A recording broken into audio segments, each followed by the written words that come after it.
everybody, and welcome to the podcast where we talk to people that are in the food space, gardening space, have written books. You're listening to Dishing with Stephanie's Dish, and I'm Stephanie Hansen. And today I have two guests. I have Michelle Bruhn, and I also have Stephanie Thurow, and they have collaborated on a book that I'm pretty obsessed with called Small Scale Homesteading. Now, Stephanie also is like my girl crush because she had a book called Can It and Ferment It. And if you know me, you know that I'm a jar hoarder, and a fermenter and a canner. And I'm not great at it, but I'm obsessed with it and can't wait to do more. So, hello, you guys. Welcome. Hi, thanks for having us. Yeah, thank you. So Stephanie's going to give us her view of the ceiling, I think, and her ceiling fan. Is this recorded? Like People are watching? It's all recorded. Oh, I would have maybe watched my face. No, I don't actually use the audio, or I don't use the video for this podcast, but I like to see people just because then. Well, I figured if I put my phone down, so like I have nowhere to do this well, maybe I'll sit on the floor. So I was just trying to be hands-free so it wasn't going to sound, Yeah, you do you. Let's now, do this. How did you guys meet? Online, social media, baby. Everything happens, starts there. Isn't that funny? It's where all the fun people can find each other. Yeah, kind of. You have your little niche. And at least it worked for Stephanie and I, right? We both followed each other on Instagram. And then what happened then, Steph? We've known each other for years. Yeah, we just became friends that way because we kind of did similar things at our homes. And then Michelle runs a winter's farmers market in White Bear Lake, and she asked me to come out and teach a fermentation class. Right. So that was the first time we met in person, and I think that was like 4 years ago, maybe. Yeah.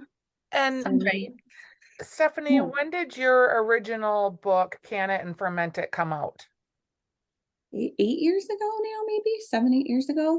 Yeah, and then we did the second edition came out in 2020. There's 75 satisfying small batch canning and fermentation recipes for the whole year. It's just an awesome book, you guys, if you're at all interested in canning or you're a gardener.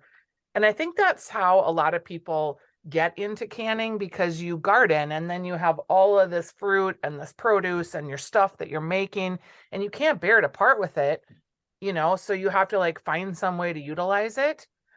I became obsessed with Michelle in particular, and then subsequently you, Stephanie, because I found out about you through Michelle, also on social media. So Michelle is someone that has a sustainable garden. She has chickens. She does maple sugaring. She is just kind of your original Minnesota farm gal. How does that sound? That sounds really good. I'll point out that Stephanie and I both do a lot of the same things. We both garden, we all have chickens and all that stuff. I'm just maybe more obsessed with the gardening part, and Stephanie's more obsessed with the fermenting and canning and preserving it. Yeah. But I for sure started preserving food because, like you said, I had all of this stuff. What am I going to do with it? So I figured out, okay, I can freeze beans, or I can can dilly beans, or I can ferment dilly beans, so what are you going to do? And yeah, to make the most out of it, because you work your butt off. You want to get the most out of it. Stephanie, where's your garden? I'm in Richfield, and we grow in our backyard and our front yard. Okay, so is the whole thing basically an edible garden? Most of what I grow is edible. I do a lot of flowers too, but in the front yard, we added 6 or 7 garden beds last year, and I'm going to add more this year. And then I like to have one bed dedicated to herbs, and I let the neighbors know that they can come harvest. They don't need to ask. So that's kind of fun. I love that. And Michelle, where is your garden?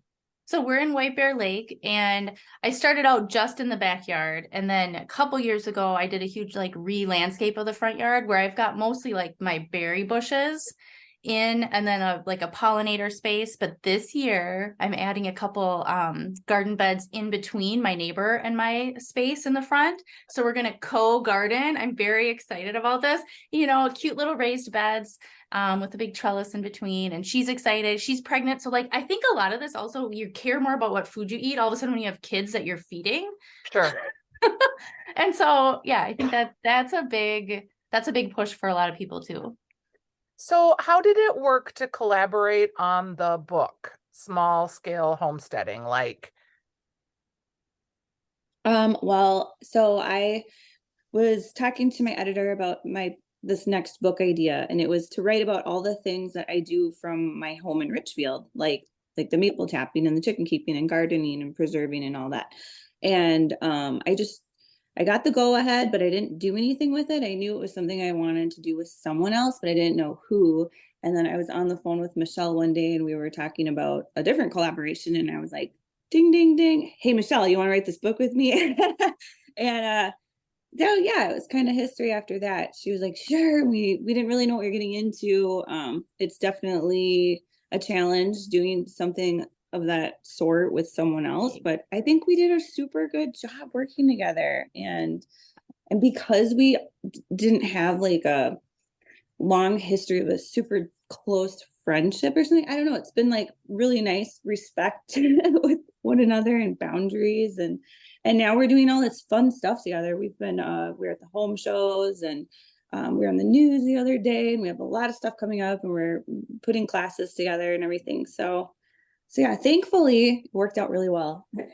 do you feel Yeah. like how do you complement each other? And maybe you already said it, Michelle, like that Stephanie is really good kind of in the fermenting and canning space and you're more on the garden side. Did you like divvy up chapters or how did you just Uh, delineate the work?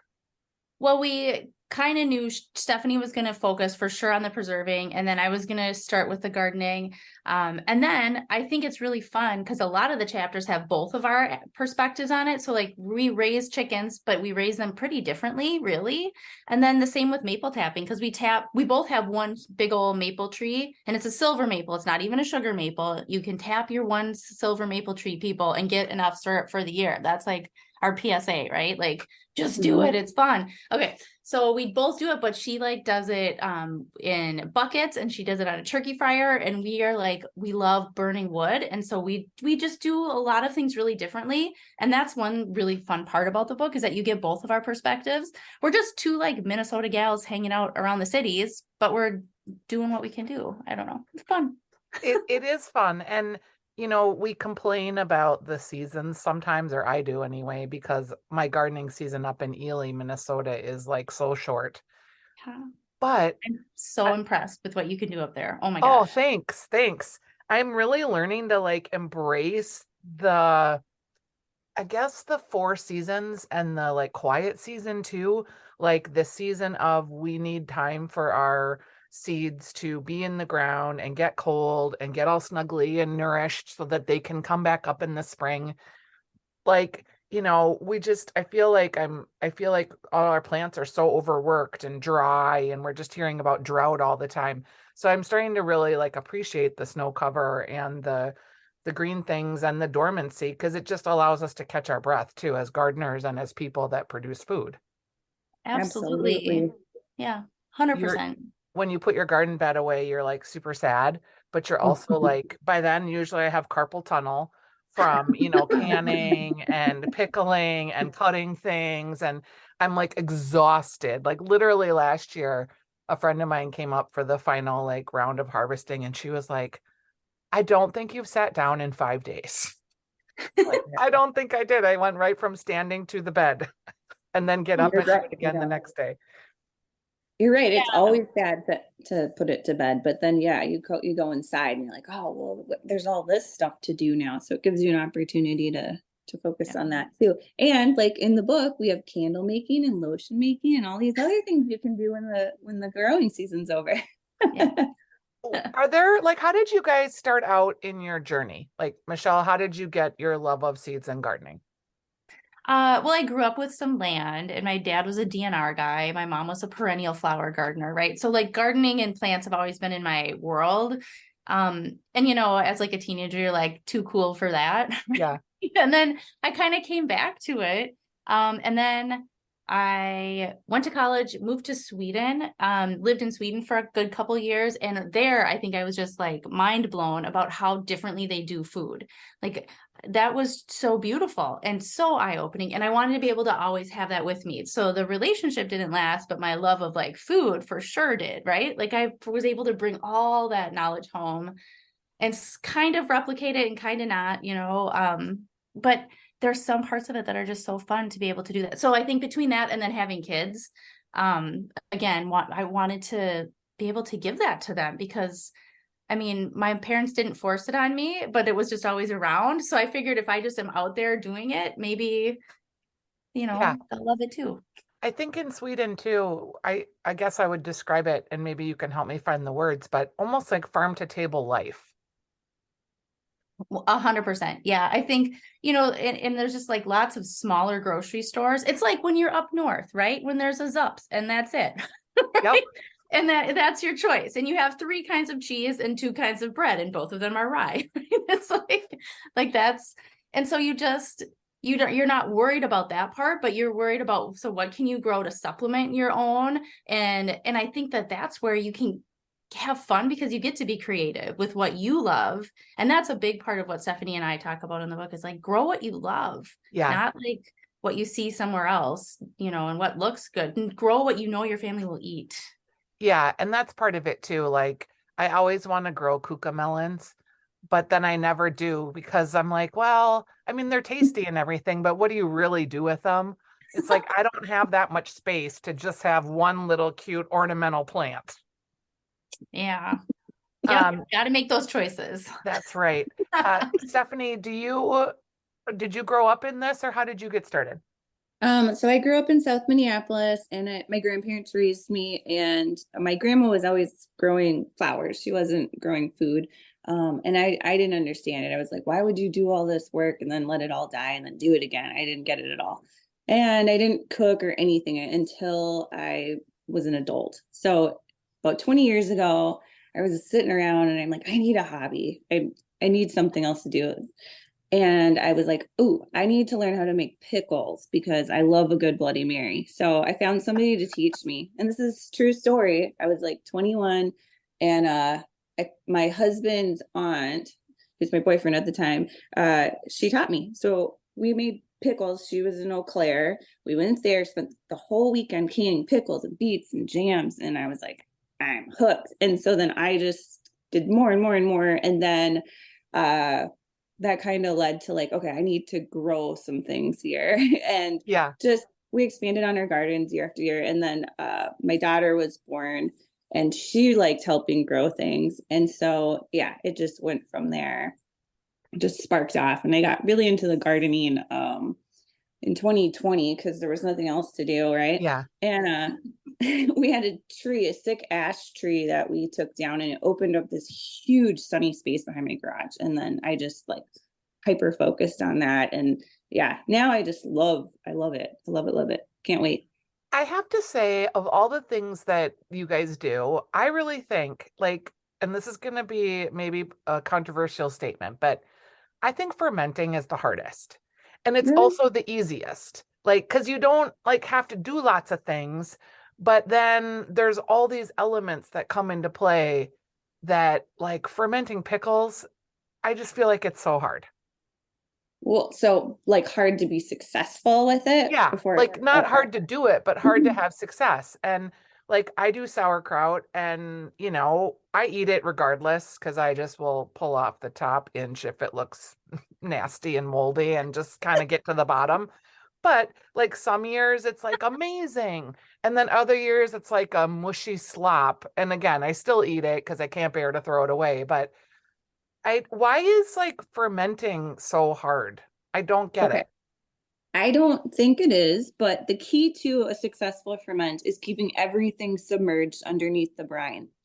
And so if anything's poking up, it's going to get moldy. And so, I, excuse me, I ferment in crocks and jars and all this, but I think the easiest lid for small batch fermentation are those silicone lids with the little airlock nipple on it. The pickle nipples. Yeah, sure. Sounds good. Yeah. No, I mean, that keeps the air out. It can, the gas can release on its own, but it's making sure that things are all submerged underneath the brine. That's the key. So you just have to check on it every couple of days. But as far as like some stuff's mushy, some stuff's not, it has to do a lot with the temperature that your space is that you're fermenting. So I prefer to ferment in the winter. I think things taste better. They're fermenting slower. But you know, we have all this produce in the summer. So find a cooler spot. Like my kitchen is super hot in the kitchen or in the summertime. So I sometimes move it into a cooler room so it slows Right. down, or do it in the basement. That will help with the texture. Oh, But yeah, that's good to keeping know. everything submerged is the key. Okay, because I usually do this at my cabin and I don't have air conditioning or anything, so it gets hot. Yep. And I could bring things home and just put them in my, air conditioned house that's more constant. That's Can what you I would ferment recommend. in the refrigerator even though it would take a lot longer? Yeah, so I mean, when things go into the fridge, they're not, the process doesn't stop. It just slows way, way, way down. And so sometimes I put things in and out, but I think the if you have the opportunity to just let the process happen, do that. But yeah, that's why tastes continue to change after you fermented something and then you try it, you know, like a month later and you're like, well, this is different. Well, that's because the process is still going on. Yeah. Michelle, you did a reel, I think, that I watched that kind of blew my mind about a seed library. Oh, yeah. Let's talk about that. Oh, seed libraries are so close to my heart. So seed libraries are popping up all over. I think we have over a dozen now in Minnesota, more concentrated around the Twin Cities. And the idea is you get to check out, air quotes, seeds from the library. And a lot of times they are in your public library. So you go there, you maybe write down your name and your email so that they can then send you information. But basically you just write down what you want to take.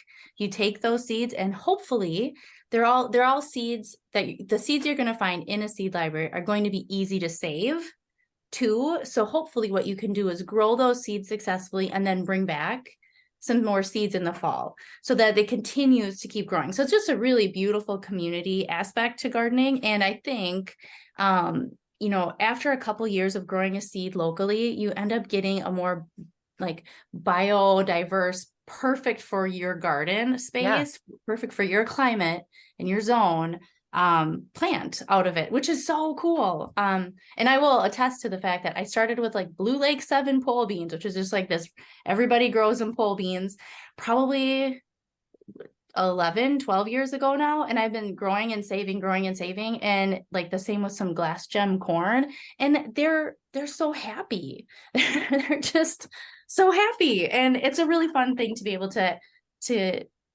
go to a seed library, look at what's around. And this isn't just vegetable seeds. Most seed libraries have a lot of great native pollinator plants too, which is fun to be able to mix it up, because companion planting is a beautiful part of gardening, because then when you bring the flowers in, it just adds so much for the pollinators, to the soil, to the health of the plants that you're growing and everything. If you don't have a lot of room to grow flowers in your vegetable gardens, what do you think is like the best bang for your buck for small spaces? Because you want to have a flower in there to attract the bees and the pollinators. Mm-hmm. That's such a hard question. I would probably go with like calendula. Yeah. It is a beautiful plant. It's an absolute magnet for a lot of good bugs and bad. So it's a trap crop. Yep. So it attracts the guys in there. It keeps them from eating your prized plants because they'd rather eat that. So Okay. calendula, or boy, I don't know. I think Stephanie's, or I don't want to take Stephanie's favorite flower. Yeah, I think I poke nasturtiums everywhere. yeah. Is that what you're saying? Yeah, I'm like, I'm not going to Yeah, say that because that's Stephanie's. yeah, I poke nasturtiums in between everything. Just for that same purpose. Yeah, well, and they're beautiful. They're prolific bloomers, and yeah, they're also a trap crop. And Do yeah, you and they use bring the in the trailing pollinators. ones or just the? I actually get as many different varieties as I can, and I just poke them right in, and they grow. And yeah, any of them. Okay, I think I'm Trailing. going to do that because Hmm. I love them too, and I grow them in all of my flower pots. Hmm.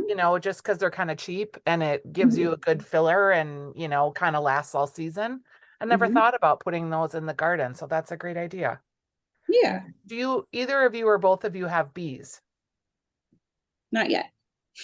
No, I really want to, but one of my boys is like deathly allergic. So that will be a project once they're gone.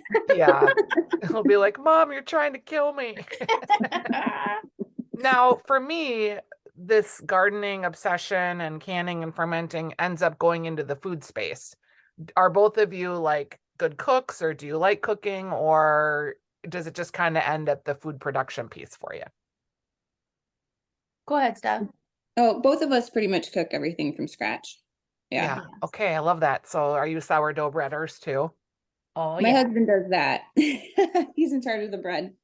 Thank God, because my husband's in charge of the bread too. And as hard as I try, it's not my skill set. I can't quite get there. Yeah, we can't be great at everything, right? Yeah, Oh. exactly. That's such a Stephanie thing to say too. I love that. I'm gonna steal That's it a from you.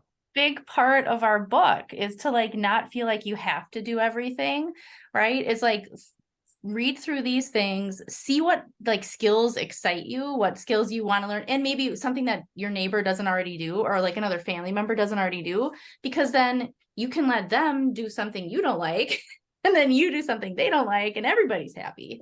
Yeah, And and I think like if you're like listening to this podcast and you're like, oh, I want to, but I don't know. I think a real great entry point is just herbs. Absolutely. They're like fairly easy. They don't take up a lot of space. You Yeah. can, when you have this giant rosemary bush that you're walking by, it just makes you want to cook with it or to make cocktails with it or to want to dry it. Like there's just a million, you talk about soaps and oils and all the things. For me, that was my entry point, was the herbs and then the flowers. And then before long, I started it with the vegetables. Yeah. Well, yeah, it makes perfect sense. I mean, herbs are very forgiving for like the soil type and the sun amount and all that. And a lot of them can dry out pretty good and then come back just fine. So they're easy to grow in pots, like smaller spaces. But if you're growing herbs, I'm going to say, well, go ahead and throw some lettuce seeds in there too, right? So you can start a little salad garden. I know a couple people who are excited for their first salsa garden. So Yep. it's like manageable, it's small, it's something that like you have a goal in mind for like a season, right? And then you can see how it goes and then reassess to see what you liked and what you didn't like from it the next year. Yeah, and we're to this point now where we're starting seeds. I see yours are already started, Michelle, for the most part. Yeah, I look at baby. I mean, we've got lettuces that are coming and all kinds of fun stuff. So two reasons that we start seeds like inside for Minnesota people right now. It's because there's three, because we're going crazy and we need something to do, right? And then because the seeds that we're starting can get set out early, so they can take like a frost and a freeze, which are like the lettuces, a lot of the brassicas or cole crops, so kale, cabbage, broccoli, cauliflower, that kind of stuff can get set out early. And especially if you put it under a little low tunnel, which is just some plastic draped over some like PVC bent or whatever. Or we start seeds because the plants take a really long time to mature and get any harvests in. So we want to do that before our stinking early frosts come in like September. Yeah, exactly. Yeah. Stephanie, do you have a house full of seeds too? I do, but Michelle has such a better setup. Right now, I'm behind, and it happens. It happens. We have been so busy, but her setup is so great. She's got this perfect space. Mine will end up in my living room. I have the table out. I just don't have anything on it yet. I You put and up a me folding both. table. Yeah, And I like I'm clamp all ready my to grow lights. go, but I haven't started yet. And I will start this week, but I've got everything ready. It's labeled, but I haven't actually started yet. So good. I'm behind then too, but I feel like better late than never. And We're not really behind. It's not really behind. and I always plant things super early and then they sit in the ground for 2 weeks because it's not warm enough. And then, I don't really get any faster, earlier crop really. Yeah. They just Yeah. wait for me. We've got a whole like chart in there about when to start seeds and then seed germination temperatures in the ground and like what to start inside and what to start outside for direct sowing. It's kind of amazing how cool a bunch of seeds can germinate. Like the temperatures can be really low in the ground for like corn even and stuff. So you can kind of stretch the season that way. So you don't have to start everything indoors either. I guess that was my point. Yeah.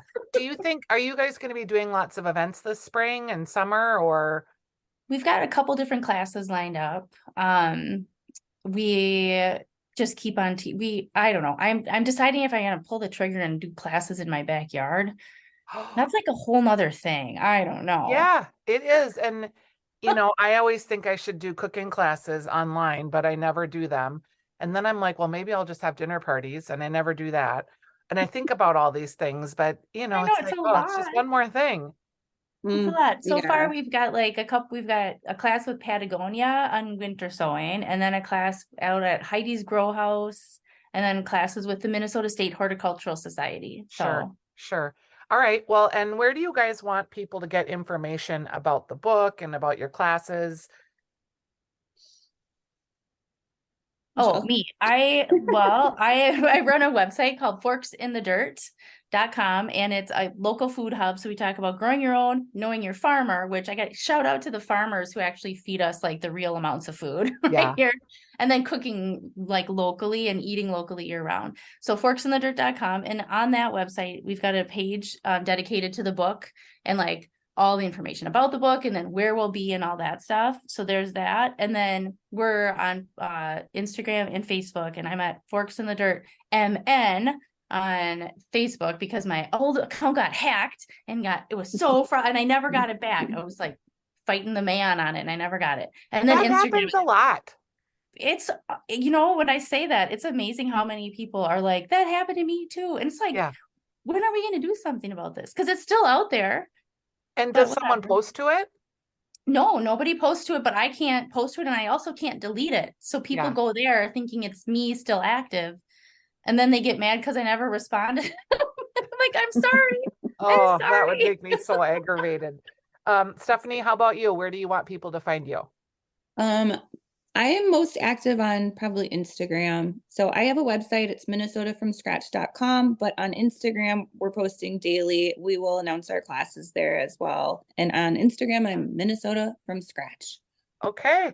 You guys, it's been a blast. I really hope that we run into each other at something or somewhere. And if not, once we're done with this season, I'll have a postmortem in the fall at my home. I promise. All right. Awesome. Thank Thanks you for Okay. so having us. much. Thanks, you That was guys. fun. Good luck with the book. Thank you. Thank you.